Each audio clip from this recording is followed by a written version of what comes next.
Good afternoon, everybody. I'm Byron Jordan with Georgia Services. A lot of times people ask me, what does the services stand for?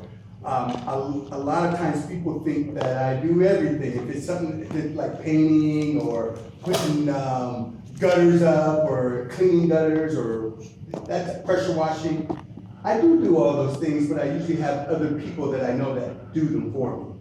And so that's where the services came in at. I get 10 questions that people ask me come fall time, what should happen to their yard? From putting mulch down to thatching to aerating, even pressure washing. And so I looked up in the well-to-do landscaping book. There's 10 things that landscapers concentrate on during the fall. So I'm gonna pass this first handout. There's 3 of them. Just pass those around. And what I'm gonna do is I'm gonna talk about each one of the 10 things. And if you have a question, right after I get done talking about it, you guys can raise your hand. I can answer the questions then, or we can just do it at the end. You guys might have some questions. Either way you wanna do it. So the first thing that we're gonna talk about is the last cut. Everybody asks me, when should you cut the grass the last time for the season? And we're getting close. Usually the last cut happens after the first frost. And it varies different times of the year. Sometimes we get it as early as late October. Sometimes we don't get it until sometime middle of November. And what happens is when you get that first frost, it kind of zaps the grass.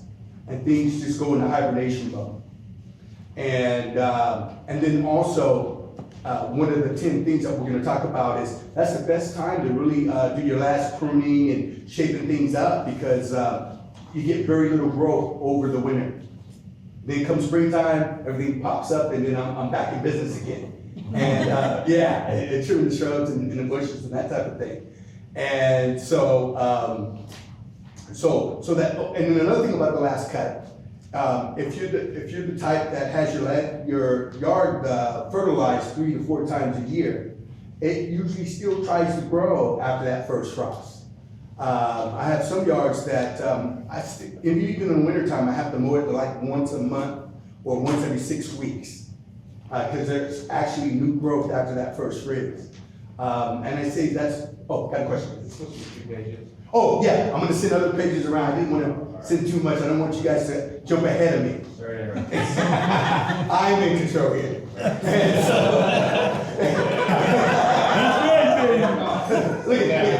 look at that was the first question. Okay, I get it. Does this mean that you're on Facebook and Twitter and everything here? No, but I have Not Byron. I have 2 sons that are great at that kind of stuff. Okay. So I put them to work on that. So I lost my train of thought all of a sudden. Fertilizer, Okay. sometimes Okay, you really have to do, yeah. Okay, thank you. And so that's why it differs from yard to yard when the last cut is. But once you have that freeze, that's when you should definitely do the last, once it thaws out, you should do that last cut and it should be good until springtime. Anybody have any questions on that first one? Okay, beautiful. I'll pass out the second handout. Is there any moss killer that doesn't have fertilizer in it? Yes, it's made by Lily Miller. It's strictly just moss killer. And actually it's the best stuff that I know on the market that's not commercial, that you can just get at any store. It's got 10% iron in it, and which is really good. That's what actually kills the moss. But this is not really the best time to kill moss. You want it to be a little warmer to kill moss. It's not really a good time. You can put it on, and what will happen is in the springtime, it'll just kick in, and then you don't have to apply it in the spring. Okay. And now that you mention that, I'm going to jump around a little bit, so bear with me.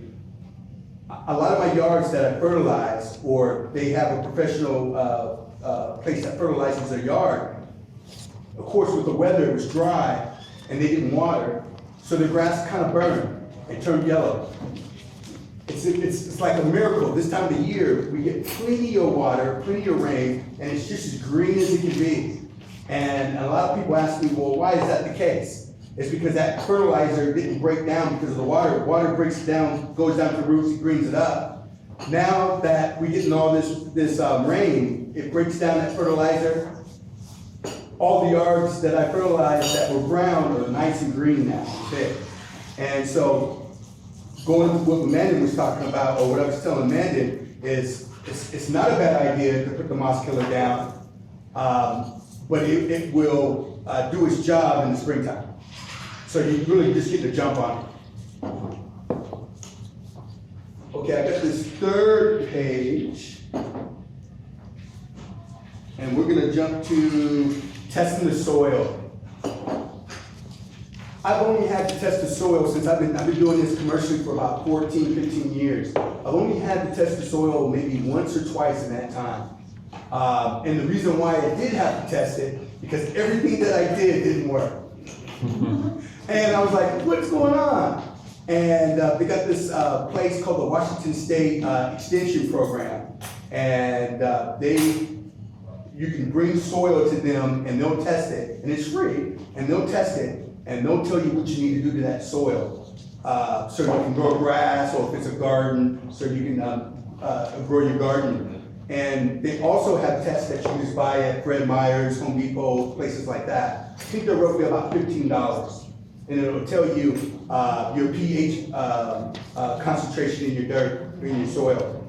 And when that did happen, what I had to do, they told me I had to add more lime to the soil. I had to add more organic matter to the soil.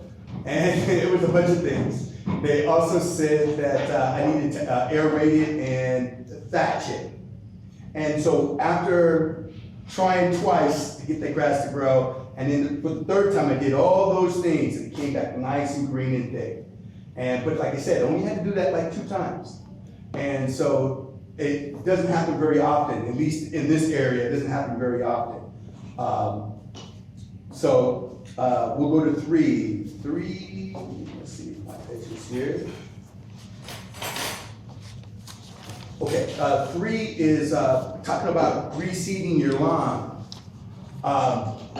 Use a good example. This summer, we didn't get the rains we were supposed to. They told us to stop watering our grass. Anybody remember that? Okay, and they said, oh, it's gonna come back. I say about 50% of my yards came back, the other 50% didn't. And so there's a couple of ways that you can, that I solved the problem. If it wasn't too bad, I went and got tape rope, if you guys are familiar with that. And I put it on at 1/8 of an inch, made sure it got nice and watered, and it's got a lot of nitrogen in it, tape rope. And it greened it right up as long as it kept watering. So you didn't have to add more seed though? I didn't have to add more seed, I didn't have to thatch, I didn't have to aerate, I didn't have to do anything. And those were the yards that just had brown spots here and there, not very large.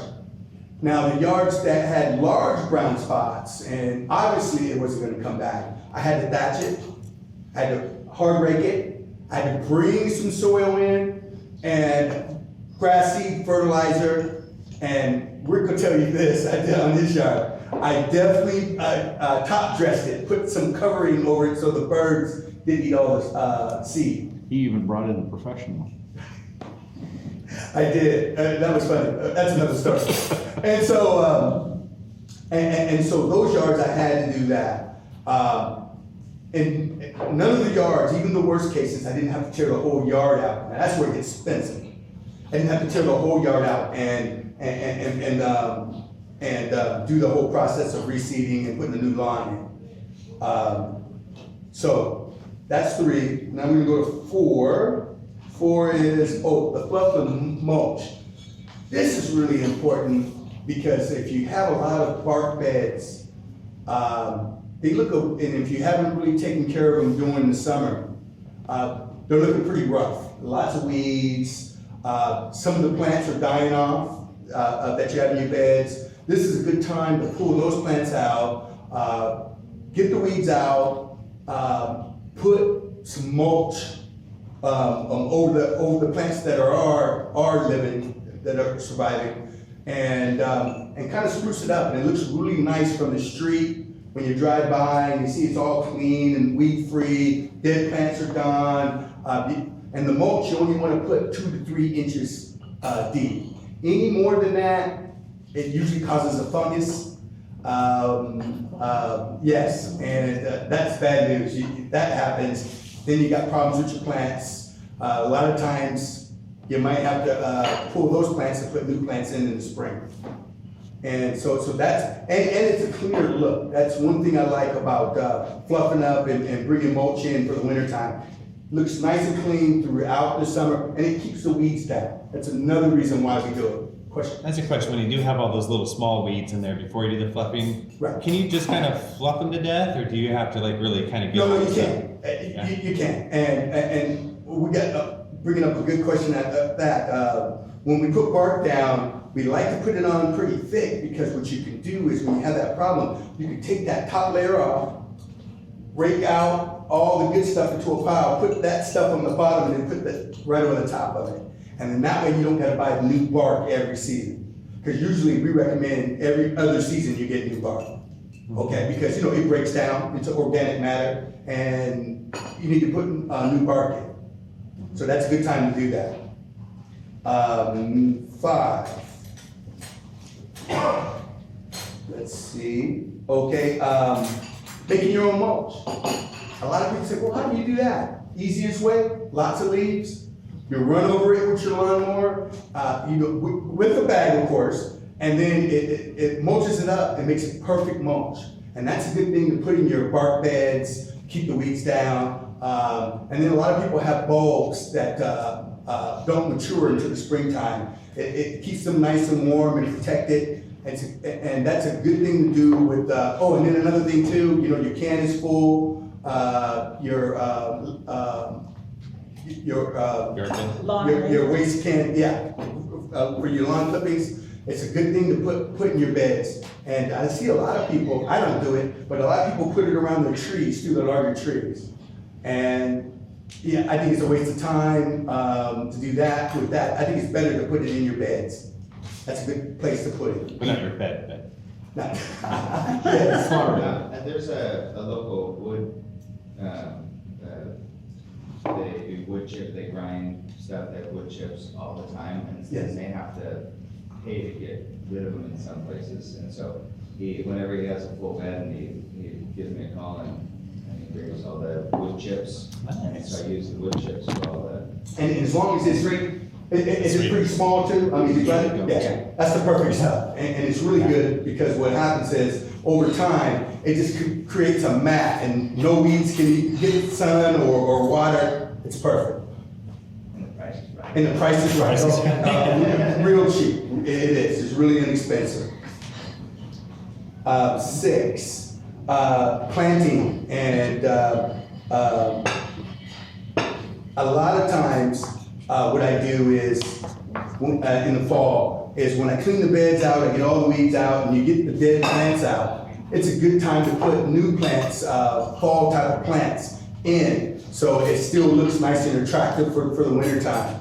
A lot of my customers, when they bring me in the fall, they say, hey, Byron, I just want it to look nice, I want you to do whatever it takes. I love when they say that, because then, exactly, that bill goes way up, instead of just cut the grass, Byron, and blow, and so when that happens, the good thing about that too is a good time to buy plants, because they have all the sales. They're trying to get rid of those plants and get ready for the winter. And so you can save a lot of money buying the plants now, getting the dead stuff out and putting the new plants in. It's a good time.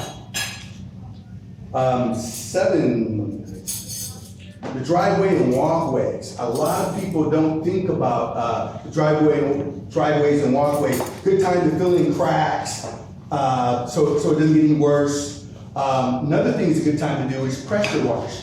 You pressure wash all the sidewalks and driveway. We get a lot of jobs where we're doing that. So it looks more attractive. And a lot of times people miss the window in the summertime when they should have been doing it they hit it in the wintertime, it just spruces up the house. And then, in Rick's case, you know, as far as curb appeal, if they're trying to sell the house, it really stands out. And that's part of the services part, where we're not just landscaping, we're doing all those other things that spruce up the house, especially in the wintertime. But of course, I say that in the summertime too. I go, best time to do it. But no, it's a good time to do that, get that nice clean look, is like what we like to say. Number 8, next page here. Water the evergreens. You know, when I see that on part of the list, we get enough water during this time of the year that really don't have to worry about that. I think that's more of a maybe a California thing, or you know, somewhere else. But we rarely have to water the evergreens this late in the year. They might have been stressed out in the summertime. We did that.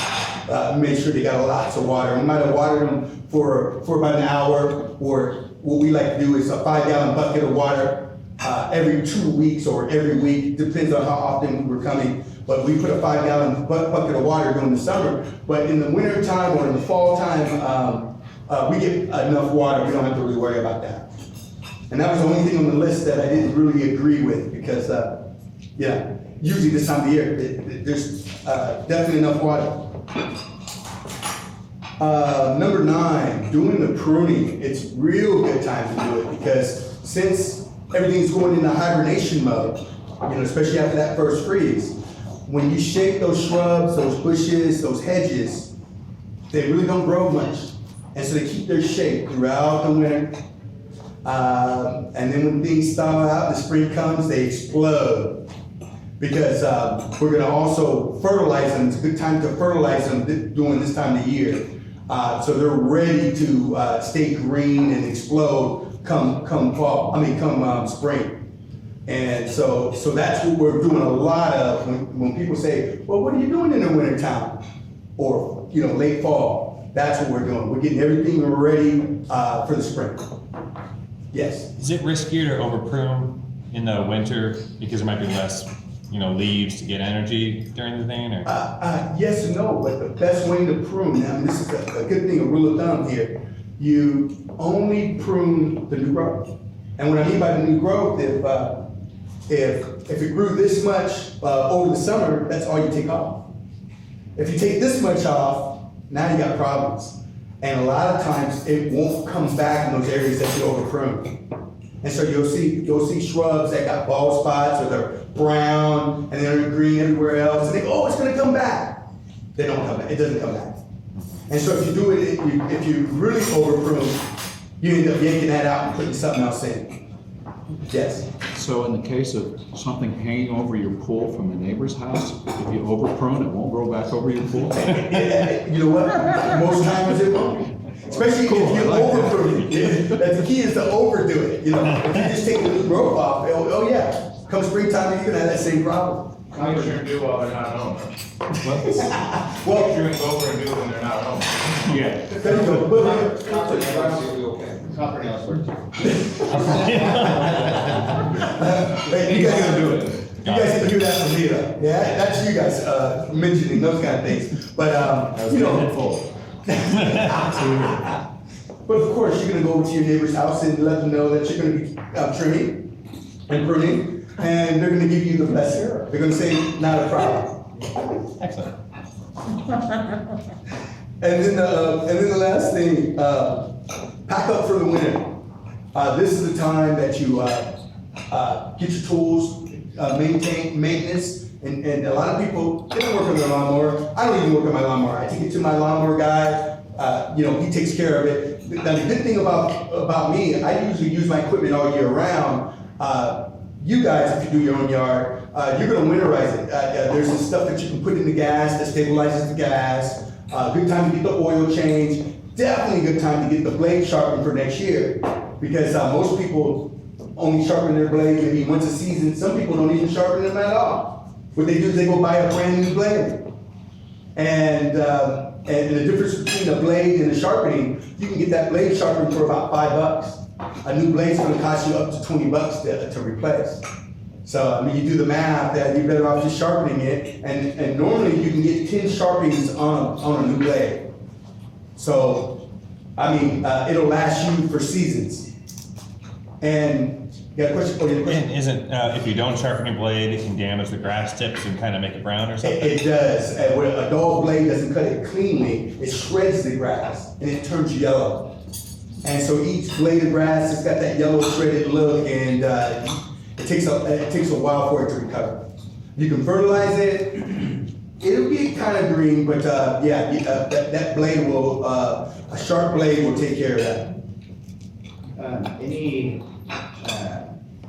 engines or pieces of equipment that you have to have mixed fuel, run those completely out of gas for the winter. They just let them run until they're out of gas, and that's the best winterizing you can do, because no matter what you try and put in there, Sure. it clogs up the jets, it starts to form like a gel in there, it's the only way to the gas engines too. You know what, and it's true, and to add to that, if that happens, cheaper just to go buy another one than it is to get that repaired.